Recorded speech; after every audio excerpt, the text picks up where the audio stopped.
తెలుగు రాష్ట్రాల్లో భారీ వర్షాలు కురుస్తున్నాయి. బంగాళాఖాతంలో అల్పపీడనం ప్రభావంతో ఏపీ తెలంగాణలోని పలు జిల్లాల్లో భారీ నుంచి అతి భారీ వర్షాలు కురుస్తున్నాయి.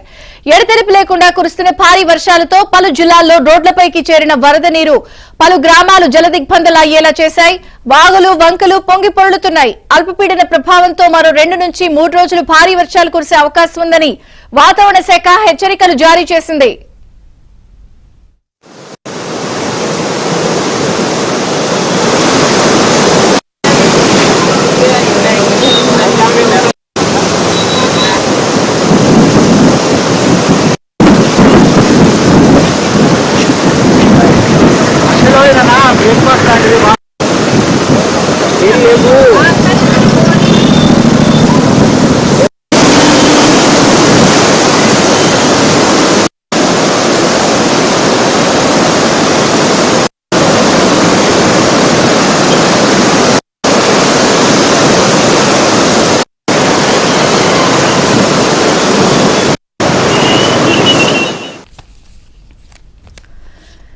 తెలుగు రాష్ట్రాల్లో భారీ వర్షాలు కురుస్తున్నాయి.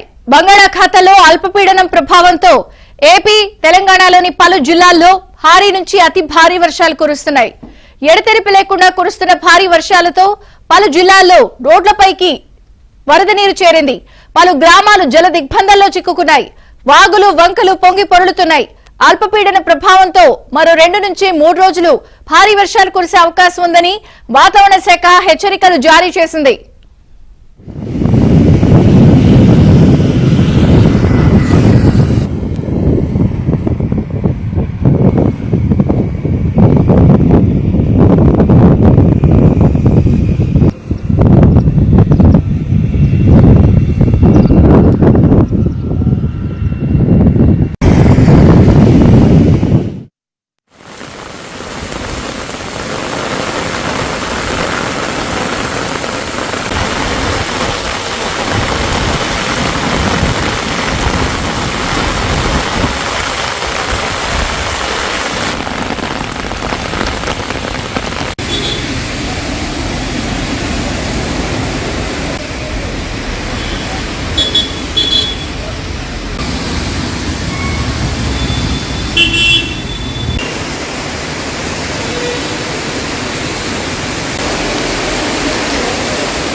తెలుగు రాష్ట్రాల్లో భారీ వర్షాలు కురుస్తున్నాయి. బంగాళాఖాతంలో అల్పపీడన ప్రభావంతో ఏపీ తెలంగాణలోని పలు జిల్లాల్లో భారీ నుంచి అతి భారీ వర్షాలు కురుస్తున్నాయి. ఎడతెరిపి లేకుండా కురుస్తున్న భారీ వర్షాలతో పలు జిల్లాల్లో రోడ్లపైకి వరద నీరు చేరింది. పలు గ్రామాలు జల దిగ్బంధంలో చిక్కుకున్నాయి. వాగులు వంకలు పొంగి పొర్లుతున్నాయి. అల్పపీడన ప్రభావంతో మరో 2 నుంచి 3 రోజులు భారీ వర్షాలు కురిసే అవకాశం ఉందని వాతావరణ శాఖ హెచ్చరికలు జారీ చేసింది.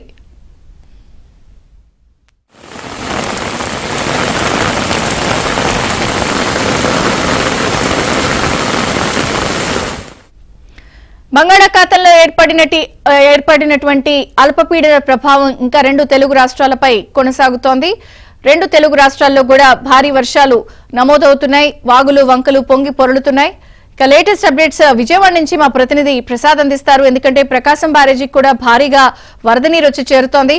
ప్రసాద్, ఇదే చంద్రిక రాష్ట్ర వ్యాప్తంగా విస్తారంగా వర్షాలు కురుస్తుండటంతో అనేక వాగులు వంకలు పొంగి పెరుగుతా ఉన్నాయి. దీంతో ఆ ప్రకాశం బ్యారేజ్ ఎగువ ప్రాంతాల్లో ఉన్న ప్రాజెక్టులు అన్ని కూడా నిండిపోవడంతో నీళ్ళని కూడా ప్రకాశం బ్యారేజీకి వస్తా ఉన్నాయి.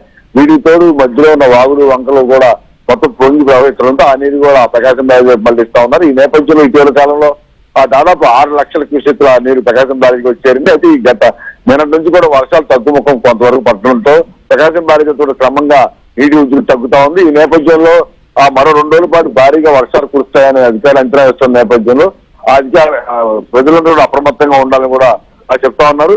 ముఖ్యంగా ఇటీవల కురిసిన భారీ వర్షాల కారణంగా ఈ రైతాంగం కూడా తీవ్రంగా నష్టపోయిన పరిస్థితి. పంట పొలాలు మొత్తం కూడా పూర్తిగా నీట మునగడంతో రైతులు కన్నీరు పెడుతున్నారు. అదేవిధంగా ఇటు ప్రకాశం బ్యారేజ్ ఎగురు పశ్చిమ కృష్ణ, అలాగే ప్రకాశం బ్యారేజ్ దిగువన ఉన్న పొలాలతో పాటు కొన్ని కృష్ణా నదీ పరివాహ ప్రాంతాల్లో కూడా ఇది ఇళ్లలో నీరు చేరడంతో వారందరూ కూడా సురక్షిత ప్రాంతాలకు తరలించిన పరిస్థితి. ఇక మధ్యలో ఉన్న మున్నేరు, వైరా, కట్లేరు వంటి వాగులు కూడా పెద్ద ఎత్తున పొంగి పొరలడంతో ఆ జాతీయ రహదారి విజయవాడ హైదరాబాద్ జాతీయ రహదారితో పలు చోట్ల ఈ వరద నీరు కూడా రోడ్లపైకి వచ్చి ట్రాఫిక్ కూడా స్తంభించిన పరిస్థితి. అదేవిధంగా మరికొన్ని చోట్ల గ్రామాలకు మధ్య పెద్ద ఎత్తున వరద నీరు ప్రవహించడంతో ఆ రాకపోకలు కూడా పూర్తిగా నిలిచిపోయాయి. దాదాపు 2 రోజుల పాటు అటు నుంచి ఇటు కానీ ఇటు నుంచి అటు కానీ వెళ్లే అవకాశం కూడా లేకుండా పోయింది. అత్యవసరం అయితే వచ్చే వాళ్ళకి మాత్రం ప్రత్యేకంగా ఆ ట్రాక్టర్లను ఏర్పాటు చేసి అధికార యంత్రాంగం వారిని బయటికి తీసుకొచ్చిన పరిస్థితి. ఇక జిల్లా కలెక్టర్ కూడా ప్రత్యేకంగా క్షేత్రస్థాయిలో మొత్తం ఎక్కడైతే ముగ్గు ప్రాంతాలు ఉంటాయో ఆ ప్రాంతాల్లో పర్యటించారు. ముఖ్యమంత్రి చంద్రబాబు నాయుడు కూడా గత 2 రోజులు కూడా ఉన్నత స్థాయిలో సమీక్షలు నిర్వహించి ఎక్కడ ఎటువంటి ఇబ్బందులు కలగకుండా ప్రాణ నష్టం నివారించే విధంగా అన్ని రకాల చర్యలు చేపట్టాలని కూడా ఉన్నత స్థాయిలో ఆదేశాలు జారీ చేయడంతో ఇటు కృష్ణా, గుంటూరు, ఎన్టీఆర్ జిల్లాలతో పాటు గోదావరి జిల్లాల్లో కూడా ఈ వర్షాలు వరదల వల్ల ఇబ్బందులు పడుతున్న నేపథ్యంలో అధికార యంత్రాంగం కూడా మొత్తం అందరికి సెలవులు రద్దు చేసి మరి క్షేత్రస్థాయిలో అందరూ కూడా విధులు ఏర్పాటు చేశారు. దీంతో పునరావాస కేంద్రాల దగ్గర కూడా ప్రత్యేక మెడికల్ క్యాంపులు ఏర్పాటు చేసి వారికి ఉదయం అల్పాహారంతో పాటు మధ్యాహ్నం, రాత్రి భోజన వస్తు కూడా కల్పించిన పరిస్థితి. అయితే నిన్న నుంచి కొన్ని చోట్ల భారీ వర్షాలు కురిసినప్పుడు మరి కొన్ని చోట్ల వర్షాలు తగ్గుముఖం పట్టాయి. ప్రస్తుతం ఈ అయితే రేపు కూడా మరోసారి భారీ వర్షాలు కురుస్తాయని కూడా అధికారులు అంచనా వేస్తున్నారు. అందుకు అనుగుణంగా అన్ని రకాల జాగ్రత్తలు తీసుకోవాలని కూడా చెప్తా ఉన్న పరిస్థితి. దీంతో మరోసారి ప్రస్తుతం బ్యారేజీ వద్ద అయితే 2,57,000 క్యూసెక్ల వరద నీరు అయితే కిందకి వెళ్తా ఉంది. కెనాల్స్ కి 3,200 క్యూసెక్లు పంపిస్తా ఉన్న పరిస్థితి. అయితే మరో 2 రోజుల పాటు ఇదే విధంగా భారీ వర్షాలు కురుస్తాయని వాతావరణ శాఖ హెచ్చరించిన నేపథ్యంలో మరోసారి 5 నుంచి 6 లక్షల క్యూసెక్లు ప్రకాశం బ్యారేజీకి వచ్చే అవకాశం ఉందని కూడా అధికారులు అంచనా వేస్తున్నారు. అందుకు అనుగుణంగానే మరోసారి భద్రతాపరమైన చర్యలు తీసుకోవడంతో పాటు ప్రజలు కూడా అప్రమత్తంగా ఉండాలని కూడా ఆదేశాలు జారీ చేశారు. ఏదైనా కూడా ఈ 2-3 రోజులు కూడా ఇటు వర్షాలు వరదలు మరోసారి ప్రజలను ఇబ్బందులు పెట్టే అవకాశం ఉన్న నేపథ్యంలో అధికారులు సూచనలు పాటిస్తారని కూడా కోరుతా ఉన్న పరిస్థితి. అదే ఉన్నత స్థాయిలో ఎప్పటికప్పుడు సమీక్షలు నిర్వహిస్తూ అన్ని ప్రాంతాల్లో కూడా అవసరమైన చర్యలు చేపట్టాలని కూడా ఆదేశాలు జారీ అయిన నేపథ్యంలో ఈ 3 రోజుల పాటు కూడా వర్షాలు వరదలతో కొంతవరకు ఇబ్బంది పడాల్సిన అవసరం అయితే ఏర్పడతా ఉంది. అందుకు అనుగుణంగానే ప్రజలు ఎటువంటి ఇబ్బందులు వచ్చినా లేకపోతే ఎటువంటి అవసరం ఉన్నా కూడా వెంటనే కంట్రోల్ రూమ్లకు ఫోన్లు చేసినా లేకపోతే స్థానికంగా పోలీసులకు సమాచారం ఇచ్చినా అవసరమైన సహాయ చర్యలు చేపడతామని కూడా ప్రకటించారు విజయ చంద్రిక. Thank you.